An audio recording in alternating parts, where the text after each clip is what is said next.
All right, you guys said you wanted it. You told me you wanted this video more than you wanted to breathe. You told me that you wanted this video more than you wanted your dad to come back from getting the milk. And I mean, I wouldn't go that far. I mean, that's a little crazy. But we're back! BugsAnimations! We checked this out for the first time just a few days ago. And let's just say the reviews were stunning. It won Best Reaction Video at the 2026 Dad Academy Awards. And so we're gonna look at some more animations from this young stunner. My sports injuries and times I almost perished. Honestly, this Bugs character seems to get into a lot of very dangerous situations, so I don't even know how the man is still alive, but he's gonna explain it to us right now. You have some explaining to do, mister, and we're gonna check it out. 3, 2, 1, let's go. I've been on this earth for over 21 years now. Whoa, and during my time here, I have had some close calls with this fella right here.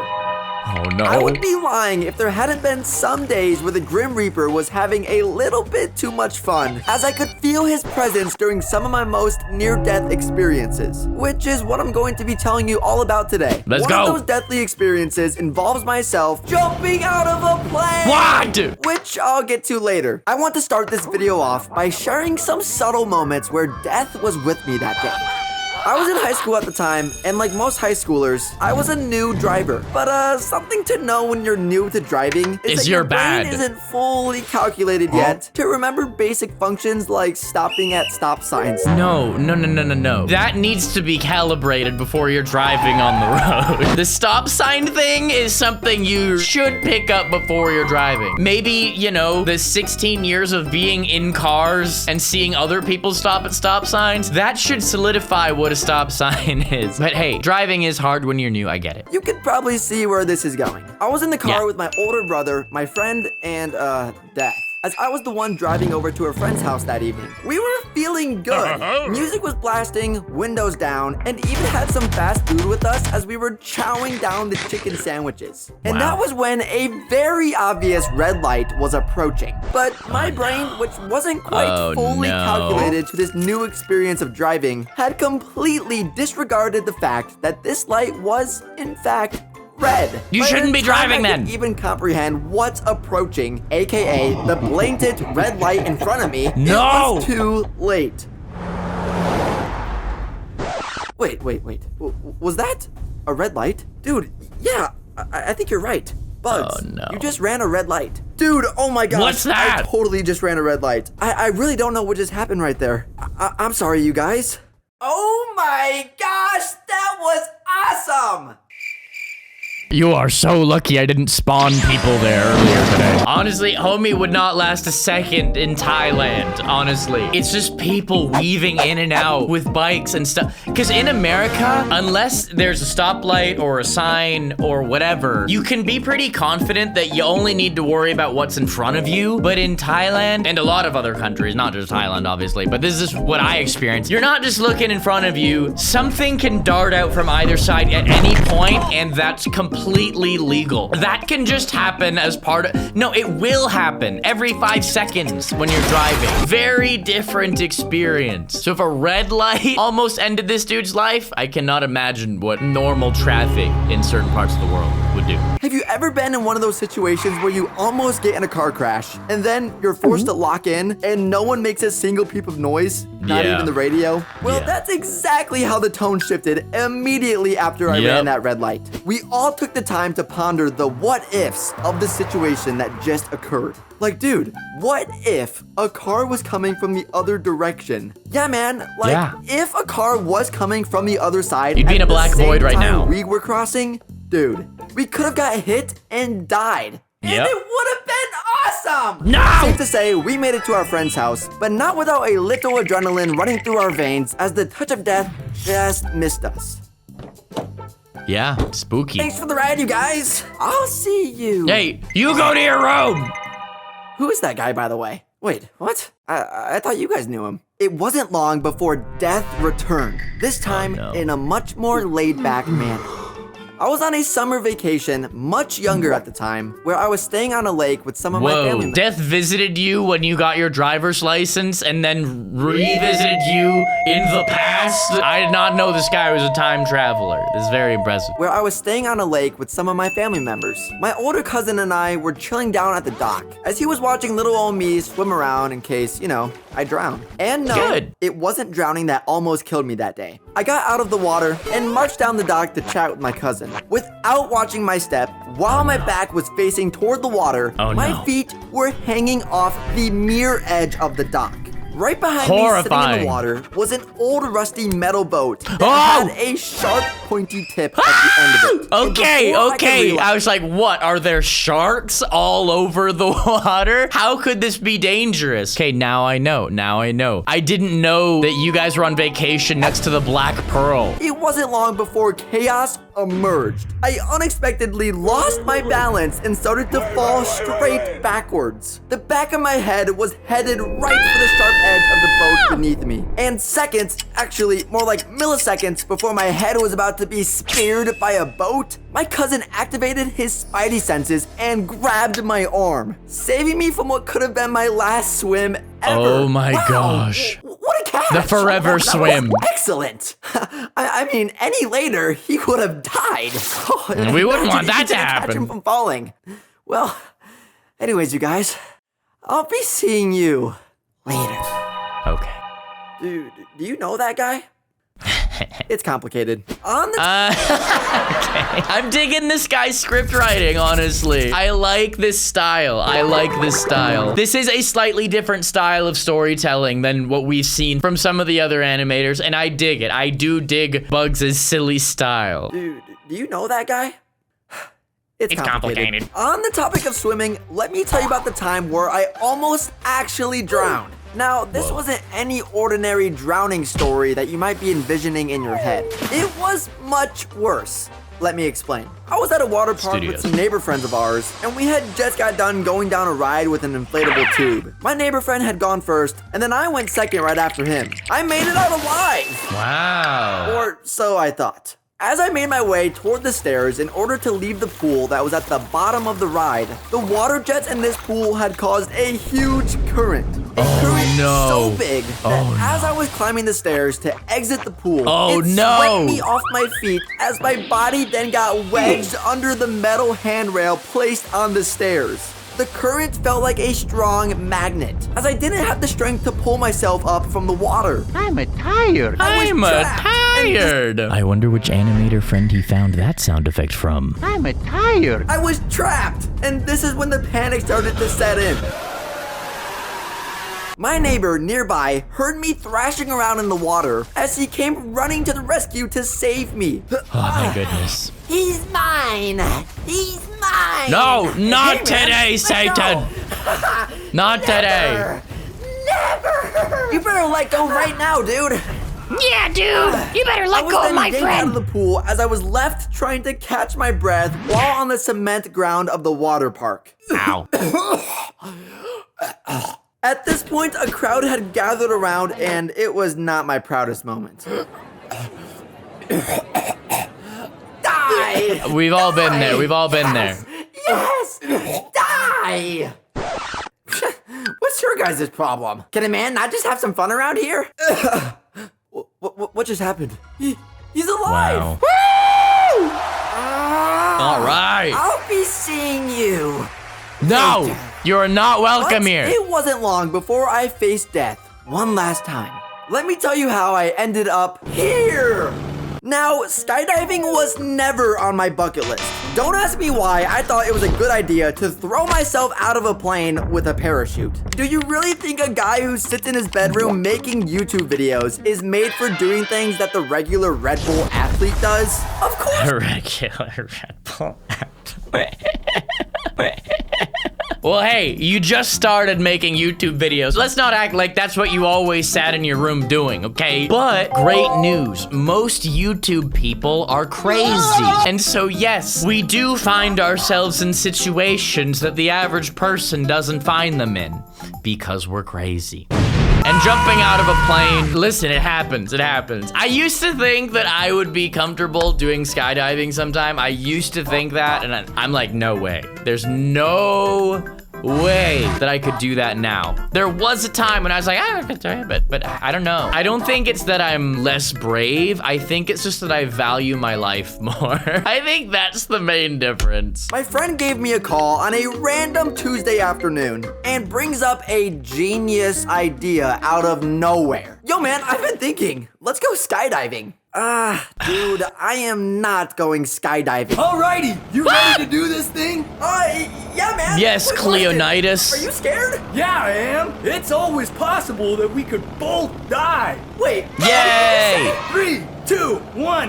Hoorah!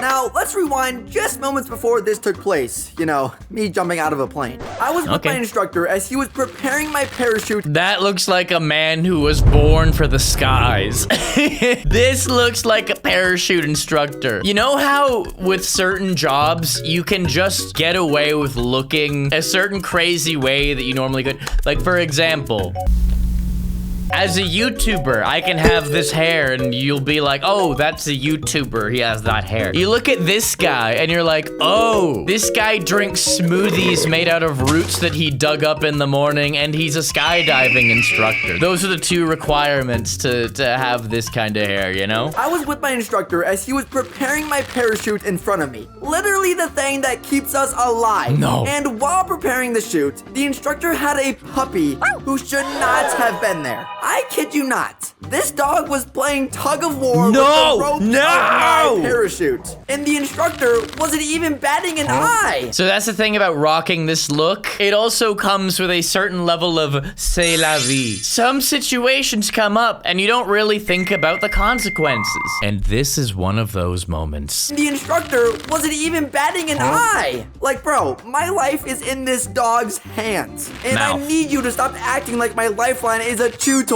After some playful back and forth tug of war between the instructor and his dog, with my parachute, we were now ready to board the plane. Skydiving is already scary enough. So the fact that I'm now overthinking about a dog destroying my parachute did not make the situation any better. Now, if you've never been skydiving before, you are practically staring death in the face. I guess so. Can you move? Your brain can barely process the fact that you're plummeting toward the ground, and the only thing stopping you is a few cords and a piece of cloth. That's all it really ever is, you know? We're all hanging on by a thread. Skydiving is just a metaphor for life, our current life that we live in. The time finally came to open the parachute, and just like that, it worked just fine. Wait, what? What is Not the dog! That's Cap. That's Cap. No. Ah! The feeling of skydiving is indescribable though. Knowing that you're so close to death almost made me feel the most alive I've ever been. Valid. That's pretty cool. That's realness. Hey, skydiving is scary, but at least you didn't skydive off of a plane into the edge of a shark boat. They could always be worse. At least you're experiencing these terrors in separate experiences, not all together. Because my God, he wouldn't be alive anymore. Growing up, I played a lot of sports, and I mean a lot. Good for you, Bugs. I'd play a new sport that I came across until I got severely injured. And then moved to the next one. Yay. And it continued until I landed myself in the emergency room. Oh no. But we'll save that one for the end of the video. When I was younger, most of the other kids on my teams would use their free time to hone their skills, eat healthy, and recover. I took a more unique athletic approach. Honestly, I'm calling cap on that. No kid playing sports is like this focused on growth. Like they got video games to play, they got movies to watch. You're assuming these kids are like Olympic athletes. I've never, my whole life playing sports, like when I was a kid, baseball, hockey, basketball, I never once heard one of my teammates say, "Great game, guys. Now I need to go home and eat broccoli." That's what I'm gonna do. Never heard that once. So unless this is like the kid Olympics, I'm calling cap on that. Hone their skills, eat healthy, and recover. I took a more unique athletic approach and chose to use my free time to play video games, eat gummy bears, and make YouTube videos. Yeah, makes sense. Because of this disconnect with the full commitment that sports requires, it left me with this awkward half toothpick but also half athletic build of a character. Put it this way, when I played basketball throughout school, we had 3 teams. A team being the best, C team being the worst, and B team being right in the middle. Take your guesses in the comments which team I was on. B for bugs! B for bugs! I can see you typing C team, aren't you? That's what I thought. No, but seriously, I was on the B team. So, not the greatest, but not the worst. Nice. Right in the middle. The Venn diagram of mediocrity, if you will. Nice. And this is how it went for the rest of the sports I was a part of throughout my life. It was also playing basketball that I got my first major injury. Growing up with my older brother, he was always the superior athlete. An A-team player, if you will. We were both in basketball season for our schools at the time, and this led him to constantly bug everyone to practice with him. He would gather the neighbor kids, invite them over to our house, and they would all drag me outside of my bedroom. We're playing Halo! Honestly, they could never drag me out at that point. If there's one thing that I hated as a kid, playing sports with a kid who's really good at sports and cares a lot. No, thank you. I will stick with my Super Smash Bros. Hey, you want to come in here? How about this? We'll play your game for a few minutes. Then, hey, you want to play Smash Bros? You want to see what a real prime E-athlete it looks like? Hey, apparently esports are real sports. So... Okay, guys, I'm sorry. So not only was I not in the mood to play basketball because I wanted to eat my gummy bears and play Minecraft, but to make matters even worse, it was freezing cold outside. I'm talking snow on the ground kind of cold. Whoa. But my brother being older than me, I didn't have free will to just go back inside. He had power over me. True. My brother was on the other team, and a few minutes into the game, everyone's hands were glowing red as they throbbed from the cold. But despite the pain, this wasn't going to stop me from trying to show my brother who the better basketball player was. And that's when I had and he's gonna fail. Based on every story we've heard, will not go according to plan. This wasn't going to stop me from trying to show my brother who the better basketball player was. And that's when I had a perfect opportunity to prove my point. The basketball hit the rim, leaving it hanging in the air, right beneath where my brother and I had been standing. I jumped in the air with my hands straight as a board, frozen from the cold, as I prepared to grab the rebound. This was one of my worst finger jams ever. My hands went from a numbing red to now having purple tips. My fingers look straight out of a cartoon. Oh wait, as I'm standing there... Well, that's a knee slapper right there, Bugs. That was a knee slapper. I have jammed a finger. I jammed a finger in gym class. We call it a gym jam. I'm just kidding. I just made that up because I'm brilliant. We were playing volleyball and I'm cringing as I'm thinking about it right now. It was volleyball and someone went up to spike the ball and I went to do that and just... My vision flashed. No joke, my vision was flashing. And yeah, this was swollen. This was like a giant puffball for like a week. And who knows, maybe subconsciously this tattoo is there to honor the ultimate gym jam that I experienced. But yeah, that hurts. As I'm standing there applying pressure on my jammed fingers with my other non-injured hand, wondering if I was going to make it out alive, my brother grabs the ball as it rolled out of bounds. Here, Bugs, take it at the top. My brother threw the ball at me to catch it while I had my fingers together, trying to recover my now throbbing fingers. Ow! I dropped to the floor in pain as blood began rushing out of my nose. The gym jam was probably worse. As I'm getting ready to burst into tears to get my parents' attention. Oh no, I thought the gym jam was the injury. I didn't know this would be involved. Okay, this is what we call a double whammy. A gym jam and a face planty. Sorry. Guys, also remember, make sure you're subscribed to Bugs. These animations are quite fun. There's a unique charm to this channel that I really enjoy. So make sure you're supporting Bugs. And yeah, if you want this series to continue, please leave a like on this video and let me know in the comments so I know, okay? I'll only make a sequel if you guys tell me, okay? Cool, thank you. As I'm getting ready to burst into tears to get my parents' attention, my brother enabled older sibling mode to achieve the mission of never getting caught by the parents. No. Shh. No. Shh, don't cry. Here. Listen. I'll let you play on the Xbox. For 2 hours? Oh, hell no. 30 minutes. 30 minutes. Okay, Mom, Dad. Okay, you're fine. Here. You can do it back to me. Perfectly balanced. Let's just say, neither that day did my brother let me throw the ball at him or let me play his Xbox. But I now had you gotta narc on him then. At that point, you gotta snitch on your bro. If he can't cut a deal, you gotta snitch. Well, also, he needs to let an adult know, because if he's bleeding from the mouth, maybe his teeth are messed up, you know? I feel like mouth bleeding injuries, an adult needs to know about it. But also though, Xbox 360, those were the days. Y'all, I've yapped about the Xbox 360, Halo 3, Halo Reach, Call of Duty Modern Warfare 2, the original Modern Warfare 2, not the remade Modern Warfare 2. Slapperinos, baby. But I now had an excuse to not play basketball for 2 weeks because of my jammed fingers. So who really lost here? Am I right? You can't play games with that, can you? Outside of school in the summers, I would play baseball through a club organization. Once again, on the B team. My team and I, known as the Eagles, were participating Beagles. More like the Beagles. Am I right, fellas? Am I right? Yeah, thanks.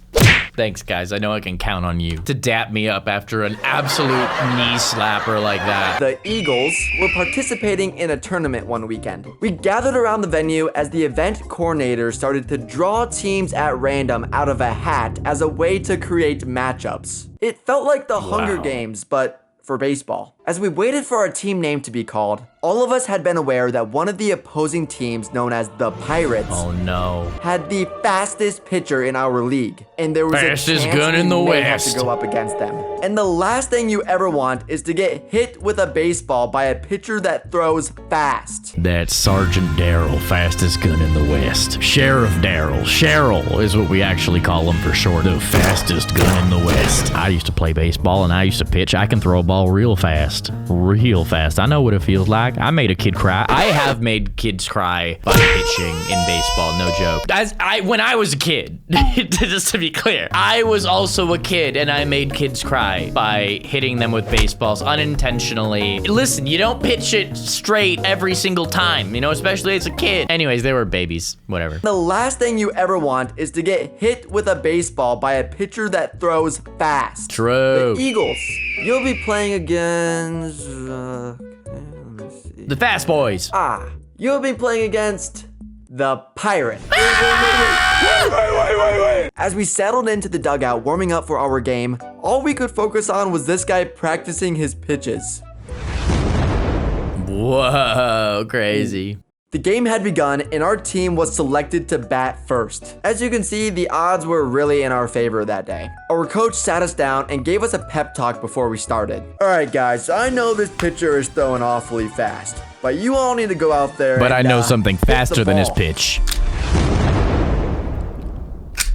Actually, just try not to get hit.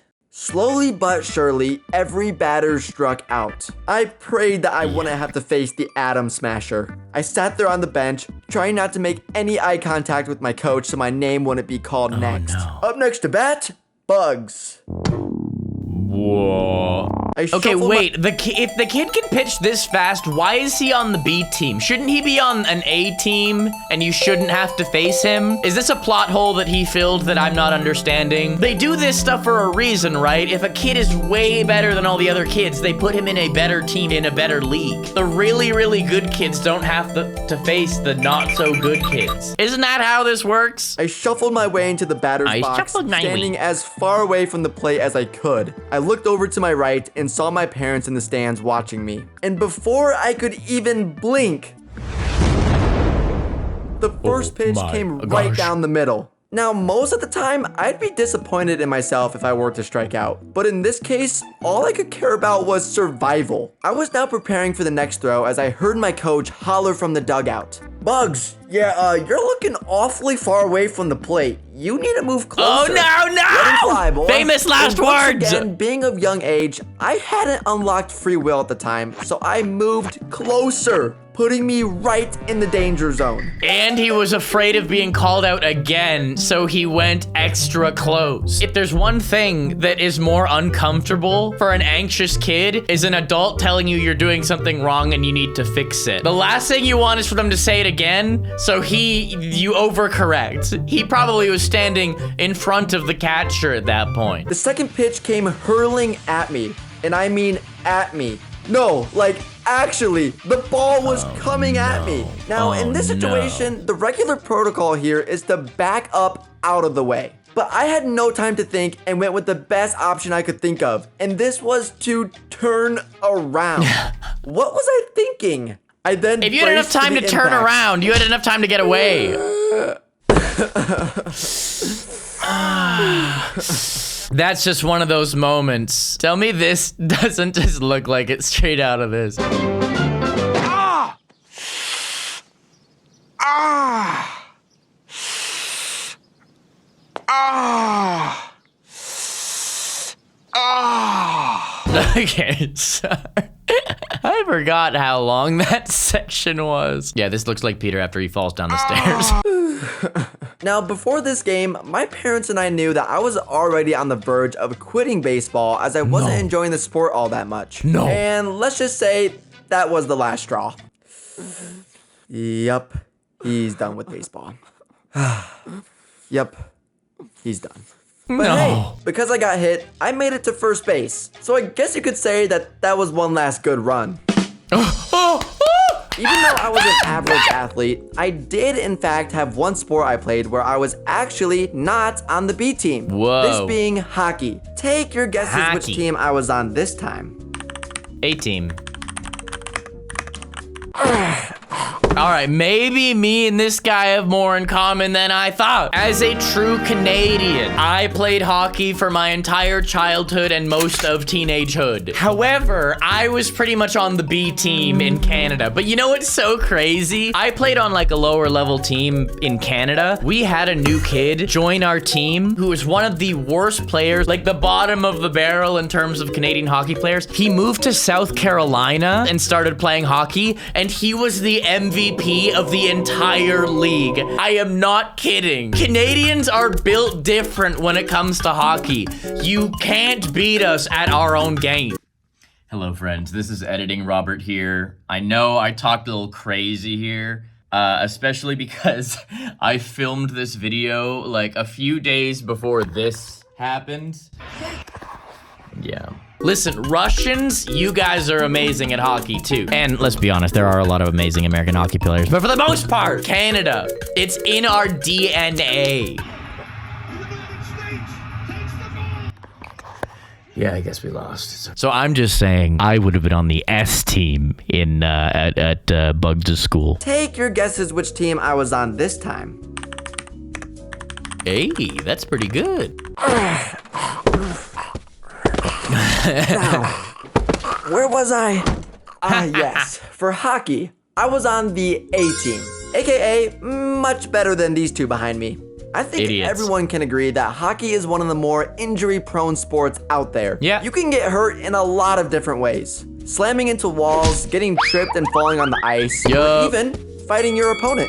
All of these have happened to me at some point during my hockey days, but didn't leave me with any Hockey. scarring. Except for this one incident. Not the nose. I was on a dead straightaway down the ice rink during one of my games. The puck was ahead of me. Dead straightaway? It's called a breakaway. Okay, I'm gonna keep it real. I think AI wrote that line because if you actually played hockey, you would never call it a straightaway. It's a breakaway, like 100%. I'ma just keep it real. I believe that Nate played hockey, but I believe that that line was not written by a person who played hockey. Dead straightaway down the ice rink during one of my games. The puck was ahead of me sitting up against the wall, and right alongside me was an opponent who was also on a dead straightaway toward the puck. A dead straightaway, And, of course. Spoiler alert, I won the race. Or so I thought. I had caught so much speed that even though my opponent was now Right into way the net, behind me, into the net. wall of the ice rink started to approach a lot quicker no, than my no, brain no, could no. comprehend. Wait. I panicked and threw up my hockey stick in front of me in order to stop myself. How are you on the A team? Okay, this is like, honestly, this is just proving my point. American hockey players, the standard compared to Canadian hockey players, after the age of like 5 in Canada, no one is buffoon-brained enough to try and stop running into the boards by sticking their stick out. Hey, yo. That is buffoonery. We learned to not do that when we're 2 years old in Canada. In front of me in order to stop myself, and let me tell ya, it sure did stop me. Ugh. The stick had speared me and jammed way under into my ribcage. I was lying there trying to find my breath for a good minute.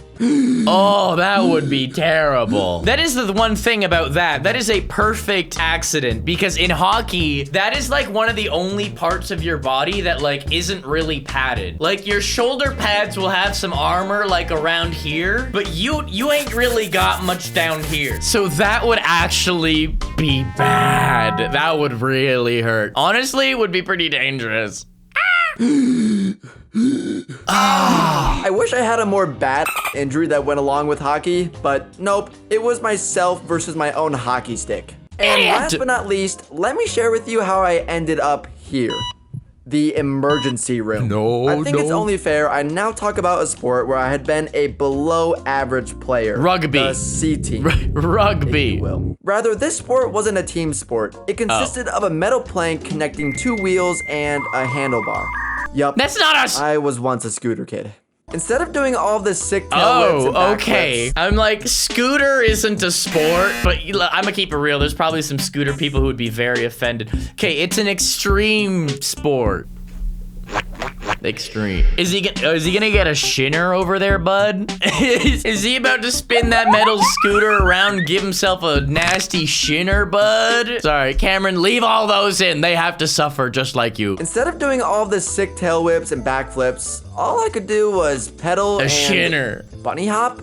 Does that even count? And on this one day, I that's had 100 pushed points. myself beyond my limits as a beginner rider. My friend and I went to a skate park with our families and decided to do some sick scooter tricks kids at while the everyone skate else park. hung out in the parking lot. The two of us took off, both riding scooters in an empty park. Guys, having a little scooter at a skate park when like adult skateboarders are there or like older teenage skateboarders are there. Scooter kids are the worst. Not because we don't support you scootering, but they are a huge hazard. Skateboarding is honestly, if you haven't done it, it is honestly one of the most dangerous sports that you do. Almost everyone breaks something at some point while skateboarding. And scooter kids, they can just stay on the scooter, no problem, because it's easy to stand on a scooter. You aren't gonna fall. So scooter kids will zip all around the park, and a skateboarder who's just focusing on one place will like do a trick, jump into something, and then a scooter kid goes right in front of them and they collide. And it's like, dude, you know what's gonna happen if you get hurt in that situation? I'm gonna get in trouble, even though you darted in front of me. Sorry, I have repressed trauma right now. I actually haven't found myself in this situation, but I've seen it happen a lot, and I've seen a lot of video clips that I could not show on this channel of scooter kids darting in front of a skateboarder mid-trick.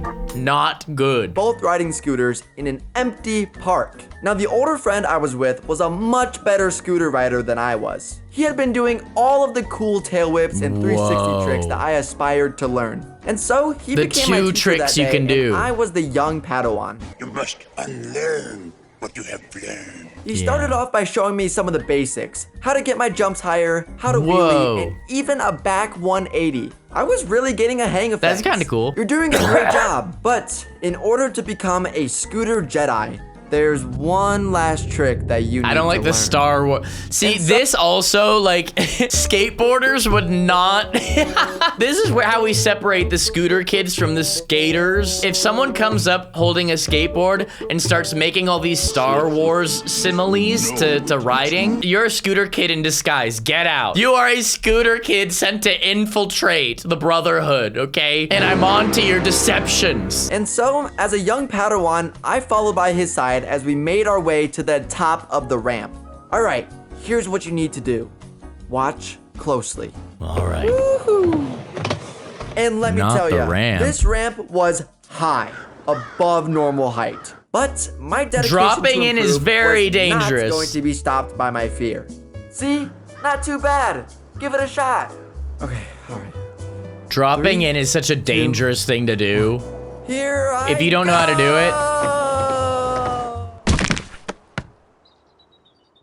As I held onto my scooter and sped down the ramp, my back I wheel am got so not at all surprised that this is the one that got him in the hospital. Guys, I'm telling you, skate park shenanigans are no joke. If you're a kid right now, one thing that as you grow older and grow taller, you realize that concrete from high up is like one of the most dangerous things in the world. You are more likely to get injured by concrete than a baseball bat or a knife or whatever. If you take that logic to a skate park, you're like multiple meters up high and you are just dropping your head in the direction of the concrete. If you don't know how to drop in, I am not remotely shocked that this happened. Super dangerous. Please let me actually have a good lesson to this at the end. Please wear pads. You're not too cool to wear pads. If you wear a bunch of pads and you don't think you look cool, get cool tattoos like me. Just kidding, I'm not advising that. But wear pads. Pads are cool. Safety is cool.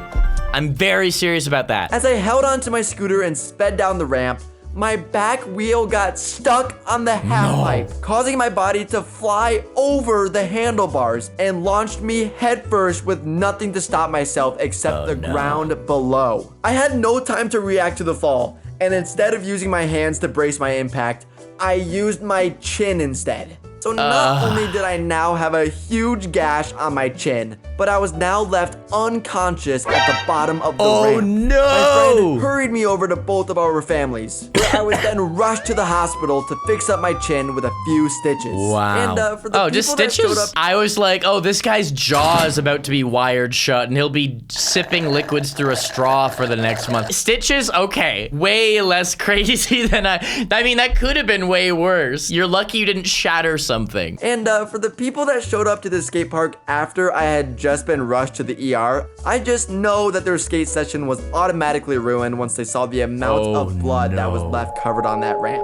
Oh no. I don't think that's what they meant by make your mark. But hey, all these sports and injuries led me to the person that I am today. And at least I didn't sustain any permanent damage. Yeah, I hated that. What was that? What was that? Modern SpongeBob looking, That almost made me as uncomfortable as falling off of a quarter pipe. Please always remember, wear pads when you're at the skate park. Also, learn to drop in a safer environment. Don't start on big ramps. Start on the smallest ramps possible and slowly work your way there and still wear safety equipment. Also, speaking of dropping in, why don't you drop into the last time we looked at bugs? If you haven't seen the original video, check it out. Here's also a video that YouTube thinks you'll like. I'll see you there. What are you gonna watch next, homies? I'll see you here, okay? Click on it. Click on it. Bye. Love you. Bye. Oh, no, no!